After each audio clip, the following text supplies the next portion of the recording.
ఇది చాలా కాలం క్రితం జరిగిన సంఘటన. ధన్పూర్ అనే ప్రదేశంలో ఒక పేద అనాథ బాలుడు జీవించేవాడు. అతని పేరు రాజు. చిన్నప్పుడే అతని తల్లిదండ్రులు మరణించడంతో అతనికి ఎవ్వరూ తోడులేరు. ఇల్లు లేక, ఆశ్రయం లేక, చూసుకోవడానికి ఎవ్వరూ లేక ఏదో ఒక విధంగా చిన్న చిన్న పనులు చేసుకుంటూ జీవించేవాడు. ఆకలితో ఉంటే ఎక్కడైనా పొలాల్లో గడ్డి కోసి లేదా ఎవరికైనా పశువులను కావలి కాసి జీవనోపాధి పొందేవాడు. పనికి బదులుగా కొంతమంది అతడికి తినేందుకు కొద్దిగా అన్నం పెట్టేవాళ్ళు. అలా రోజంతా కష్టపడి పనిచేసి రాత్రిపూట ఊరి పాత దేవాలయం బయట పడుకునేవాడు. చలిగాలుల్లో వణుకుతూ ఆకాశంలో నక్షత్రాలను చూస్తూ తన జీవితం ఎప్పటికైనా మారుతుందా అని ఆలోచించేవాడు. ఊరి వాళ్ల అపహాస్యం, తిట్లు అతని మనసులో గాఢంగా నిలిచిపోయేవి.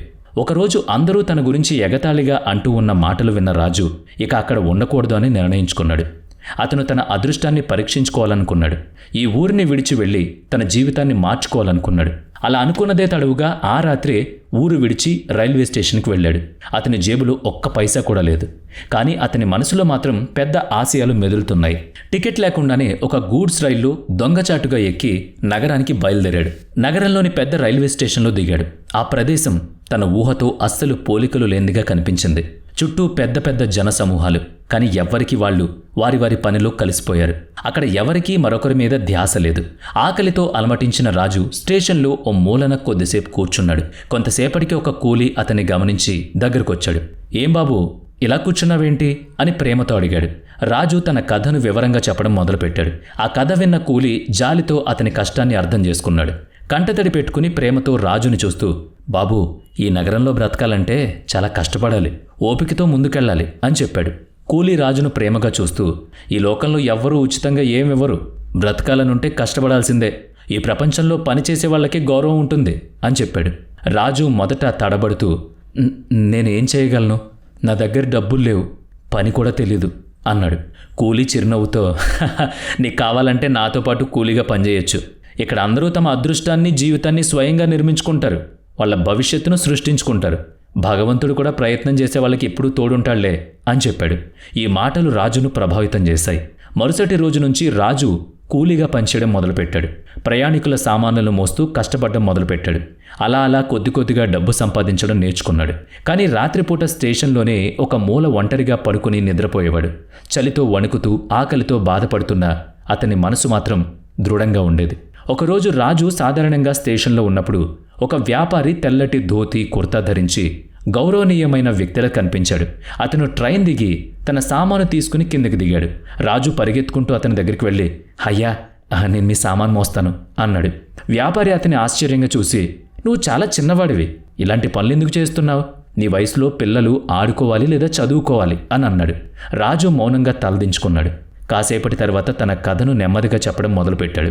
తాను అనాథనని, తన కష్టం పట్టుదలతో తన జీవితాన్ని మార్చుకోవాలని సంకల్పించుకున్నానని చెప్పాడు. కష్టపడకపోతే ఏం సాధించలేమని అతనికి అర్థమైంది. అందుకే పని చేస్తున్నానన్నాడు. వ్యాపారి పేరు రామ్ దయాల్. రాజు మాటలు, అతని ధైర్యం, సమర్థత చూసి ఆయన ప్రభావితుడయ్యాడు. బాబూ, నీ కష్టాన్ని నేను మెచ్చుకుంటున్నాను, నీ పట్టుదల నన్ను గాఢంగా ఆకర్షించింది అని రాజుని, నా దగ్గర ఒక వస్త్ర దుకాణం ఉంది, నీకు నిజంగా పనిచేయాలనుందా అని అడిగాడు.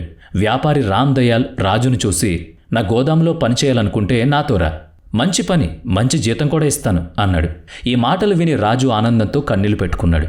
ఆ వ్యక్తి చేతులు పట్టుకుని, మీరు నా జీవితం మార్చేశారు అంటూ కృతజ్ఞతతో అన్నాడు. రామ్ దయాల్ చిరునవ్వుతో, ఇది నీ కష్టానికి వచ్చిన ప్రతిఫలం, దేవుడు నీకు సహాయం చేసేందుకే నన్ను పంపాడేమో అన్నాడు. అలా రాజు వ్యాపారితో కలిసి గోదాములో పనిచేయడం ప్రారంభించాడు. రోజు కష్టపడి పనిచేసేవాడు. బట్టల ప్యాకింగ్, కస్టమర్లకు సరుకులు అందించడం అన్నీ నిబద్ధతతో చేసేవాడు. అతని కృషిని గమనించిన రామ్ దయాల్ ఎంతో సంతోషపడ్డాడు. కాలక్రమేణా కొన్నేళ్లలో రాజు గోదాంలో అన్ని పనుల్లో ప్రావీణ్యం సాధించాడు. అలా రాజుకు 25 ఏళ్లొచ్చాయి. మరోవైపు రామ్ దయాల్ 60 ఏళ్ల వృద్ధుడిగా మారాడు. ఒకరోజు అతను రాజుని పిలిచి, రాజు, నీవిప్పుడు నీ పనిలో నైపుణ్యాన్ని పొందావు, ఇక నీ సొంత వ్యాపారం ప్రారంభించే సమయం వచ్చింది, నేను నీకు సహాయం చేస్తాను, ప్రారంభిస్తావా అని అడిగాడు. రాజు రామ్ దయాల్ సహాయంతో ఒక చిన్న బట్టల దుకాణం తెరిచాడు. తన నిజాయితీ, కష్టపడే పనితనం, నిబద్ధతతో తన వ్యాపారాన్ని విజయం వైపు నడిపించాడు. కాలక్రమేణా అతని వ్యాపారం విస్తరించింది. కొన్ని సంవత్సరాల్లో రాజు రామ్ దయాల్ దగ్గర తీసుకున్న రుణాన్ని కూడా తిరిగి చెల్లించాడు. ఇప్పుడు రాజు ఒక విజయవంతమైన వ్యాపారవేత్త. ఎంత ఎత్తుకు ఎదిగినా అతను తన గతం, తన కష్టాలు ఎప్పటికీ మర్చిపోలేదు. తనలాంటి అనాథ పిల్లలకు సహాయం చేయాలని నిర్ణయించుకున్నాడు. అవసరమైన పిల్లలను ఆదరిస్తూ వాళ్ళకి కష్టపడే గుణం ఉంటే వాళ్లకు అన్నీ నేర్పించేవాడు. ఈ కథ మనకు ఒక గొప్ప పాఠాన్నిస్తుంది. మన జీవితాన్ని మనమే మార్చుకోవాలి. మన అదృష్టం మనమే రూపొందించుకోవాలి. కష్టాలు ఎన్నున్నా పట్టుదలతో ముందుకు సాగితే విజయం మనదే. ఎలాంటి పరిస్థితులు వచ్చినా కష్టపడి నిజాయితీగా మన లక్ష్యం వైపు ఎదిగితే విజయం తప్పక పొందుతాం. అదృష్టం మార్చుకోవాలంటే దానిపై ఆధారపడ్డం కాదు, మనం స్వయంగా ప్రయత్నించాలి. భగవంతుడు కూడా తన సహాయాన్ని తమకు తాము సహాయం చేసుకునే వాళ్ళకి అందిస్తాడు. రాజు తన జీవితంలో కష్టాలను ధైర్యంగా ఎదుర్కొని ముందుకు వెళ్ళగలిగాడు. అంతేకాని కష్టాలను నిందిస్తూ కూర్చోలేదు. అలాగే ప్రతి చిన్న పనికి గౌరవం ఇవ్వాలి. ప్రతి పెద్ద విజయానికి చిన్న చిన్న అడుగులే మొదలు. నిజాయితీ, శ్రమ, పట్టుదలతో చేసే పనికి ఎప్పుడూ మంచి ఫలితాలే ఉంటాయి. మన జీవితంలో ఎవరూ మనకు సహాయం చేయకపోయినా మన ఆత్మస్థైర్యం కోల్పోకూడదు. మన ధైర్యమే మనకు నిజమైన బలంగా మారుతుందని ఎప్పుడూ గుర్తుపెట్టుకోవాలి.